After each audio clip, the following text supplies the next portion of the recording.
भगवान की जय। श्री मौनी बाबा भगवान की जय। मैं सभी सनातन धर्मावलंबियों को ये आह्वान करता हूँ कि आप सभी योग्य गुरु का वर्ण करके दीक्षा अवश्य ले लें। दीक्षा से बहुत लाभ होता है। शायद अगर हम इस पर थोड़ा ध्यान दे दें तो आवागमन से छुटकारा हो सकता है, इसलिए इस पर आप सभी ध्यान दें। गुरु मिलना बड़ा दुर्लभ है और गुरु मिलें तो उनके बताए हुए मार्ग पर हमें अवश्य चलना चाहिए। भृगु मुनि एक दिन इस बात की परीक्षा लेने निकले कि ब्रह्मा, विष्णु और शिव में कौन बड़ा है। ब्रह्मा के पास पहुँचे तो भृगु के व्यवहार से वह बड़ी रुष्ट हो गए। शिव ने भी भृगु की अभद्रता को माफ़ नहीं किया। अब रह गए विष्णु। भृगु ने जाते ही उनकी छाती में लात मार दी। इस पर विष्णु उल्टे भृगु के चरण चापने लगे और बोले, मेरी छाती बड़ी कठोर है, आपके पैर में चोट तो नहीं लग गई? सद्गुरुदेव भगवान की जय। एक संत अपने कुछ शिष्यों के साथ जंगल में गए। वहाँ पर मनोरम वातावरण देखकर बोले, कितनी अच्छी जगह है, यदि हमेशा यहीं रहने की व्यवस्था हो जाए तो कितना अच्छा है। यह सुनकर उनके शिष्यों ने पूछा, गुरुजी, हमेशा रहने के लिए स्वर्ग की भूमि श्रेष्ठ है या जंगल की जमीन? संत ने कहा, शिष्यों, जिस भूमि पर हम अपने दोनों पैर रखकर खड़े हैं और जो भूमि हमारा भार वहन कर रही है वही सबसे श्रेष्ठ भूमि है। यदि इस भूमि को हम स्वर्ग की भूमि से हीन समझते हैं तो इस पर पैर रखने के अधिकारी नहीं हो सकते।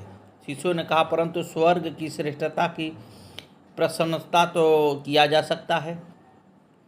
संत ने कहा, जब हमारा कल्याण इसी धरती से हो रहा है तो फिर स्वर्ग की इच्छा या प्रशंसा की जरूरत क्या है? असंतुष्ट मनुष्य ही अपने लिए कोई वहम पाल रखता है। सद्गुरुदेव भगवान की जय। खैरपुर के अपने भक्त हरबीर को मौनी बाबा हरमान कहा करते थे। हरबीर सरल बालकवत हृदय के परंतु एक बागी व उग्र व्यक्ति थे और उनके जीवन के रास्ते अंधेरे से होकर गुजर रहे थे। जब मौनी बाबा का इस क्षेत्र में आगमन हुआ तो बहुतों के सरल हृदय उनकी ओर खींच गए। हरबीर ने भी जब मौनी बाबा को देखा तो उनके हृदय का स्वाभाविक खिंचाव बाबा के प्रति हुआ। ये मौनी बाबा के पास आने लगे और उन्हीं के शर्तहीन व निस्वार्थ प्रेम ने इनका सारा जीवन ही बदल दिया। देवी भगवती का बहुत ही सुंदर प्रसंग चल रहा है, आप सभी ध्यान से अवश्य सुने। नारद जी पूछने लगे, हे दो में श्रेष्ठ, आप मुझे विष्णुपदी गंगा की उत्पत्ति, महात्मा और अन्य महत्वपूर्ण कथानकों का श्रवण कराइए।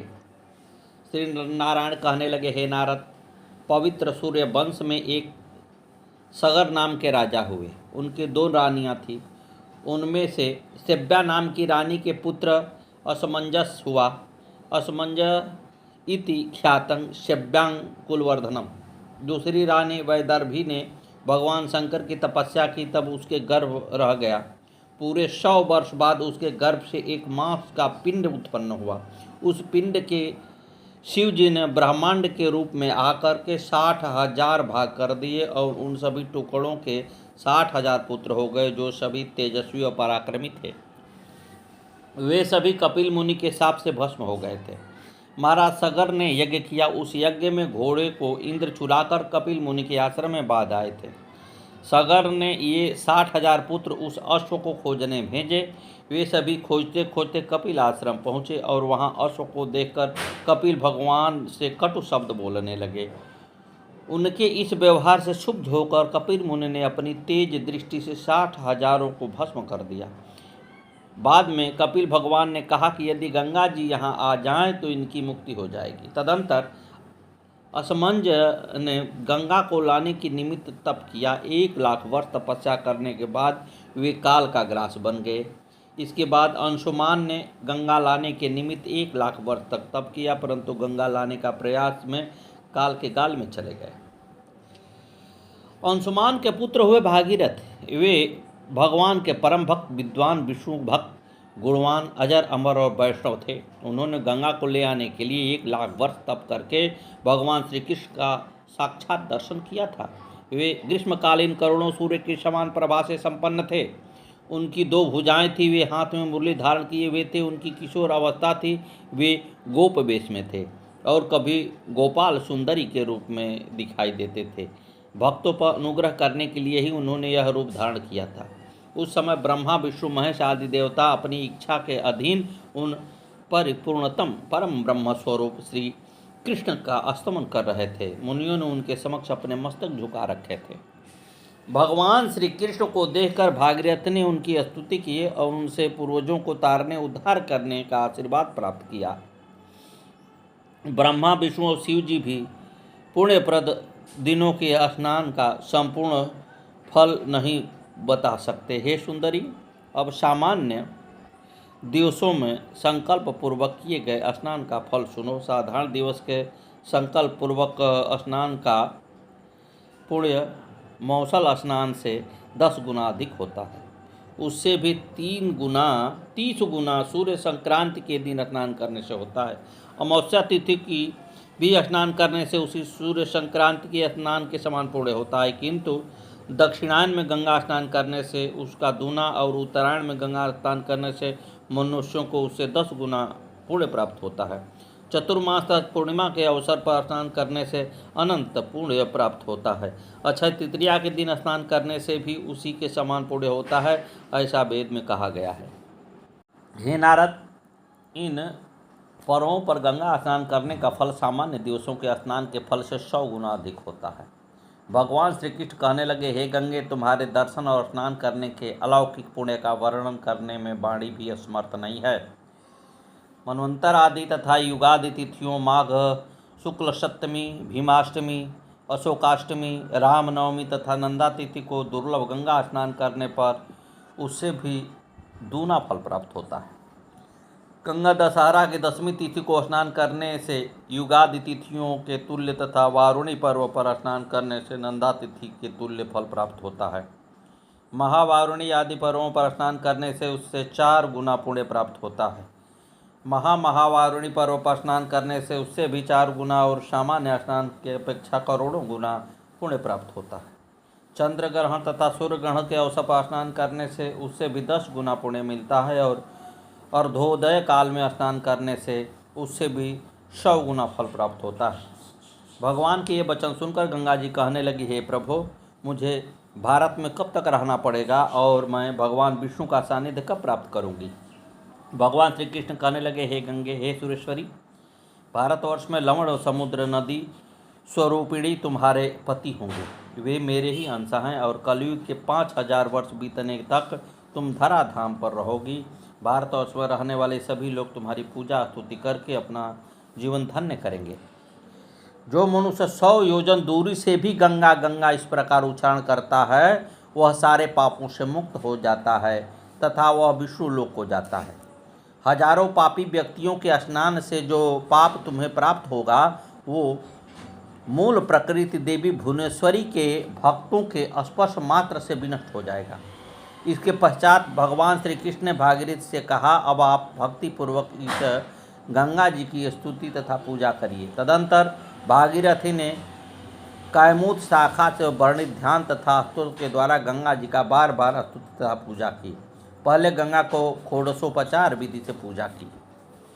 आसन, पाद्य, अर्घ, स्नान, अनुलेपन, धूप, दीप, नैवेद्य, तांबूल, शीतल जल, वस्त्र, आभूषण, मलय, चंदन, आचमन और मनोहर शय्या ये अर्पण योग्य 16 उपचार हैं। इन्हें भक्तिपूर्वक गंगा को अर्पण करके दोनों हाथ जोड़कर स्तुति करके उन्हें प्रणाम करके इस विधि से गंगा की विधिवत पूजा करके वह मनुष्य अश्वमेघ यज्ञ का फल प्राप्त करता है। नारद जी कहने लगे, हे भगवान, राजा भागीरथ ने गंगा जी को किस स्तुति से आराधना की थी, उसे कृपा करके श्रवण कराइए। नारायण बोले, हे नारद, सुनिए, अब मैं उस पाप नाशक तथा पुण्यप्रद स्तोत्र को कहूँगा जो भगवान शिव के संगीत से मुग्ध, श्री कृष्ण के अंग से अंगीभूत तथा राधा के अंग द्रव से संपन्न है। उन गंगा को मैं प्रणाम करता हूँ।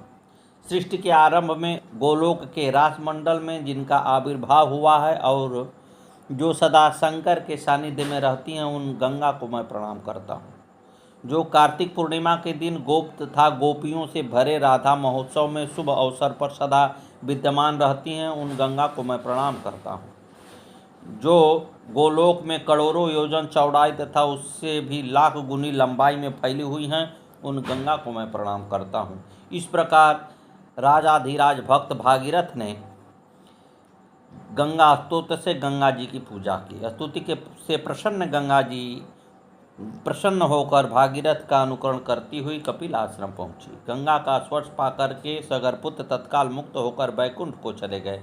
भागीरथ द्वारा लाई जाने के कारण गंगा का एक नाम भागीरथी भी है।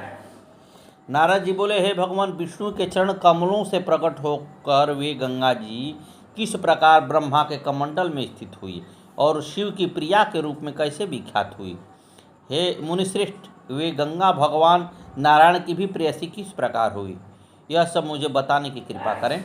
श्री नारायण कहने लगे, हे नारद, प्राचीन काल में द्रव रूपिणी गंगा अनुपम रूप धारण कर पृथ्वी लोक में आई। वे काम भाव वाली गंगा श्री कृष्ण के पास बैठकर उनके मुख कमल का तथा उनके सौंदर्य रूप का पान करने लगी।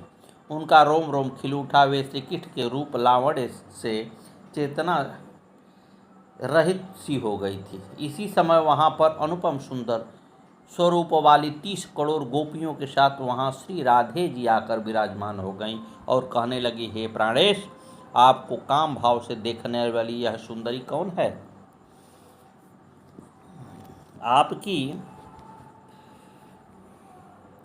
आप भी कामान्मुक्त होकर उसकी ओर देखकर हंस रहे हैं। मेरे जीवित रहते गोलोक में ऐसी दुर्वृत्ति वाली स्त्री कैसे आई और आप भी बार बार दुश्चेष्टा करते जा रहे हैं।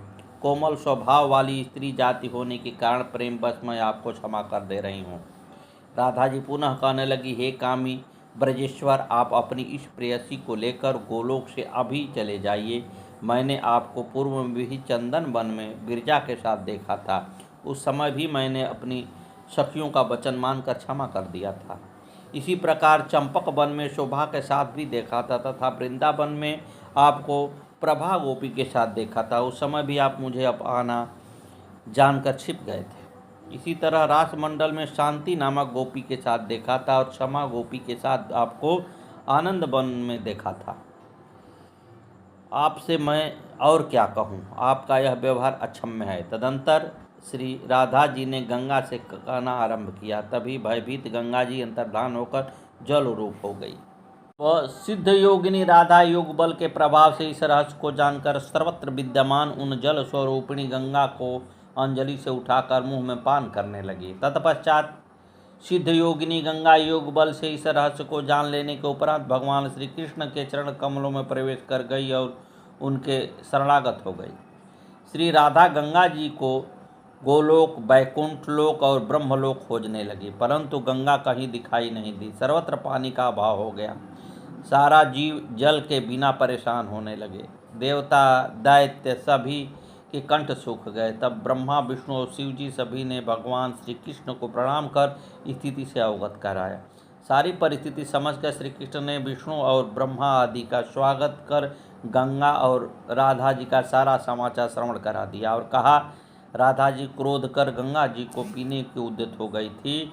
श्री कृष्ण भगवान का आशय समझकर ब्रह्मा जी राधा जी से विनती करने लगे। चतुरानन बोले, भगवान शंकर की संगीत ध्वनि से मुग्ध आपके तथा प्रभु श्री कृष्ण के द्रव रूप में परिणित हुए अंग से वह गंगा रासमंडल में प्रकट हुई थी।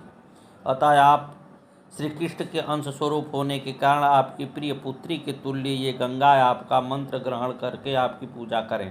इसके फलस्वरूप वैकुंठ के अधिपति चतुर्भुज भगवान श्री हरि इनको पति के रूप में प्राप्त होंगे और साथ ही अपनी एक कला से जब ये भूमंडल पर जाएंगी उस समय लवण समुद्र भी इसके पति बनेंगे। हे अंबिके, ये गंगा जैसी गोलोक में हैं वैसे ही इन्हें सर्वत्र रहना चाहिए। आप देवेश्वरी इनका माता हैं और वे सदा आपकी पुत्री हैं। ब्रह्मा जी का यह वचन सुनकर श्री राधा ने प्रसन्नता से श्री कृष्ण का अनुमोदन किया। तभी गंगा जी भगवान के नख से अग्रभाग से निकली। सभी ने उनका स्वागत किया। तब जल स्वरूपा गंगा की अधिष्ठात्री देवी जल से निकलकर वहीं पर विराजमान हो गई। उस समय ब्रह्मा जी ने गंगा जी का कुछ जल अपने कमंडल में रख लिया और कुछ जल चंद्रशेखर भगवान शिव ने अपने मस्तक पर धारण कर लिया। तदंतर कमल योनि ब्रह्मा ने गंगा को राधा मंत्र प्रदान किया और उन्हें राधा के स्तोत्र, कवच, ध्यान और पूजा की विधि का पूरा क्रम कराया। इसे सभी सामवेद प्रतिपादित अनुष्ठानों के विषय में बतलाया। गंगा ने इस नियमों के द्वारा जब राधा की विधिवत पूजा करके नारायण के साथ वैकुंठ के लिए प्रस्थान कर गई। जब राधा जी और श्री कृष्ण से आविर्भूत देवी गंगा वैकुंठ में चली गई, तब एक दिन ब्रह्मा जी ने विष्णु के पास पहुंचकर निवेदन किया कि हे प्रभु, आप पूर्व का वृत्तांत सब जानते ही हैं कि गंगा श्री कृष्ण को वर्ण करना चाहती हैं, लेकिन वहां पर राधा जी को पसंद नहीं है। इसी कारण जो विघटन हुआ था उसे हम आप सभी देख चुके हैं। अब ये आपके पास ही हैं। आप इनको गंधर्व विवाह के द्वारा सुरेश्वरी गंगा को स्वीकार कर सभी देवताओं पर कृपा कीजिए। हे प्रभु, आप रसिक हैं और ये गंगा भी रसिका हैं। आप पुरुषों में रत्न हैं, गंगा स्त्रियों में रत्न हैं, आप इनको स्वीकार कीजिए। ऐसा कह कर के वे ब्रह्मा जी श्री हरि को गंगा सौंप कर वहाँ से चल दिए। तत्पश्चात नारायण श्री हरि ने गंगा का पुष्प चंदन चर्चित हाथ पकड़कर गंधर्व विवाह विधि के अनुसार उन्हें पत्नी रूप में ग्रहण किया। इसके बाद वे रमापति श्री हरि गंगा के साथ प्रेम पूर्वक विहार करने लगे। इस प्रकार जो गंगा पृथ्वी पर गई हुई थी वे अपने स्थान पर पुनः आ गई। ये गंगा भगवान विष्णु के चरण कमल से निकली हैं, इसलिए विष्णुपदी इनका नाम विख्यात हुआ। सद्गुरुदेव भगवान की जय। नारद जी कहने लगे, हे भगवान, तुलसी भगवान की प्रिय भार्या कैसे बनी, कहाँ उत्पन्न हुई और किस तपस्या के प्रभाव से श्री हरि को प्राप्त किया। श्री नारायण कहने लगे, हे नारद, विष्णु अंश से उत्पन्न दक्ष सावर्णी मनु कीर्तिमान शासक थे तथा विष्णु भक्त थे। उनके पुत्र ब्रह्मा सावर्णी, इनके पुत्र धर्म सावर्णी, इनके पुत्र ईश्वर भक्त रुद्र सावर्णी थे। रुद्र सावर्णी के पुत्र देव सावर्णी और देव सावर्णी के पुत्र इंद्र सावर्णी हुआ और इनका पुत्र बृषध्वज हुआ, जो शिव का परम भक्त था। बृषध्वज शिव आराधना के अलावा सभी देवी देवताओं की पूजा का तिरस्कार करता था। चाहे वह लक्ष्मी की पूजा हो, चाहे सरस्वती की हो, विष्णु पूजा की निंदा करने वाले उस बृषध्वज को सूर्य ने रुष्ट होकर श्री विहीन हो जाओ शाप दे दिया।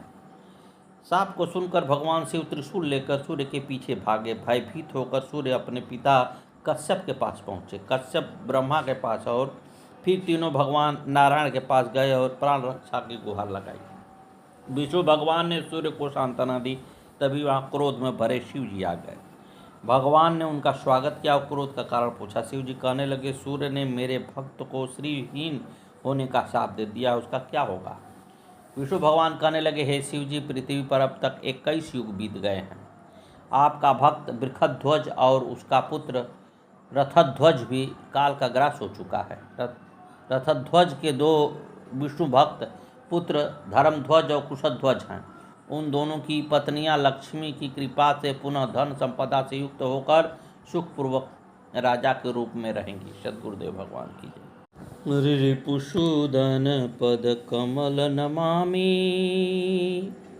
सुर सुशील भरत अनुगामी, महावीर विनमो हनुमाना, राम जासु जस आप बखाना, प्रणव पवन कुमार, खलबल पावक ज्ञान घन, जासु हृदय आगार, बसहु राम सर चाप धर, कपिपति रीछ निशाचर राजा, अंगदादि जे कीस समाजा, बंदों सबके चरण सुहाए, अधम शरीर राम जिन पाए, रघुपति चरण उपासक जेते, खगमृग सुर नर असुर समेते, बंदों पद सरोज सबके रे, जे बिनु काम राम के चेरे, सुख सनकादि भगत मुनि नारद, जे मुनिवर विज्ञान विशारद, प्रणव सबहि धरनी धरि शीशा, करहु कृपा जन जानी मुनीषा। जनक सुता जग जननी जानकी, अतिशय प्रिय करुणा निधान की। ताके जुगपद कमल मनावऊँ, जासु कृपा निर्मल मति पावऊँ। पुनि मन बचन कर्म रघुनायक, चरण कमल बंदऊँ सब लायक। राजीव नयन धरे धनुषायक, भगत विपति भंजन सुखदायक। फिर मैं वचन मन वचन और कर्म से कमल नयन धनुष बाणधारी भक्तों की विपत्ति का नाश करने और उन्हें सुख देने वाले भगवान श्री रघुनाथ जी के सर्वसमर्थ चरण कमलों की वंदना करता हूँ। गिराय रथ जल बीचि सम, कहियत भिन्न न भिन्न। बंदौ सीताराम पद जिनहि परम प्रिय खिन्न। जो वाणी और उनके अर्थ तथा जल और जल की लहर के समान कहने में अलग अलग हैं, परंतु वास्तव में एक हैं, उन श्री सीताराम जी के चरणों की मैं वंदना करता हूँ, जिन्हें दीन दुखी बहुत ही प्रिय हैं। सद्गुरुदेव भगवान की जय। आगे की कथा कल।